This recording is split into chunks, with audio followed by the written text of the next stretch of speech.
ঈদ মানে আনন্দ।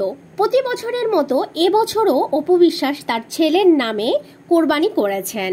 তবে এবছর তিনি একটি সাদা ছাগল কোরবানি করেছেন।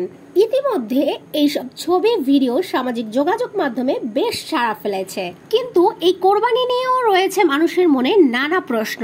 তিনি তো মুসলিম ধর্ম গ্রহণ করেননি, তিনি তো এখনো সনাতন ধর্মের অনুসারী। তাহলে কেন তিনি এই কোরবানি দেন? শুধু কি লোক দেখানোর জন্য? এর আগের বছর তিনি একটি গরু কোরবানি করেছিল, সে নিয়েও নানান ধরনের কথা তাকে শুনতে হয়েছে। হিন্দু হয়েও কেন সে গরু কোরবানি করে?